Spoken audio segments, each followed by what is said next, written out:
Historically, we've developed lens tints primarily contrasting one color to another. We have a compromise there. As we've developed Prizm, one of the primary drivers is better understanding what we want to see in the environment and minimizing the compromises we make. The path started with gaining a theoretical understanding of how the eye works.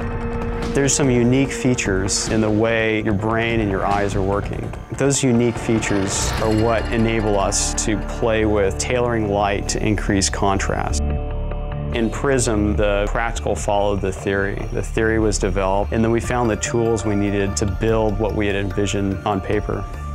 Prizm technology is something we've been working on for 15 years.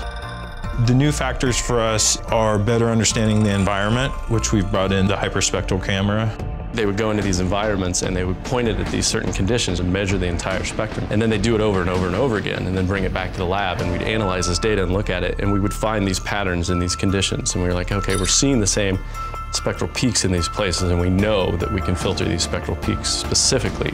It was just a step of creating the ingredients in order to copy what was on the computer into a real lens, and that's what started it. The other tools are the actual dyes or absorbers we put into the lens. The big win for us was to be able to find a dye that had these really narrow absorption peaks that were really similar to the transmission peaks we were seeing in nature in these environments. The old dyes used to be this big bell curve and you would absorb everything underneath this bell curve. Now we had these small peaks that we could build in the environment and everything in between there would still come to you and be let in.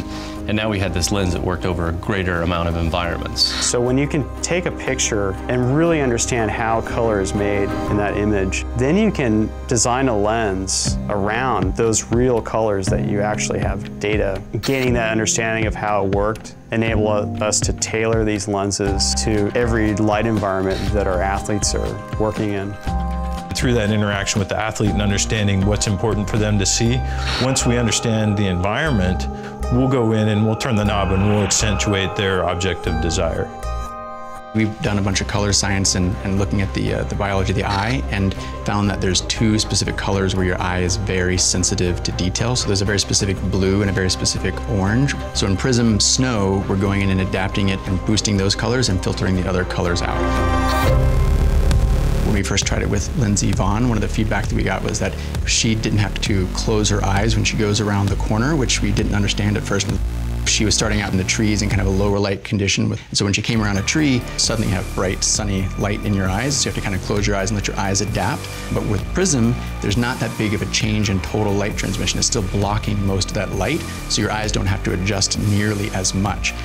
In the case of snow, think about good light and bad light. Good light is what I would call the colors that your eye is very sensitive to. Bad light is a color that maybe washes out your color vision. We can let a huge amount of the good light through and we can take away almost all of the bad light. We've come to understand what those colors are and we can manage them very well now.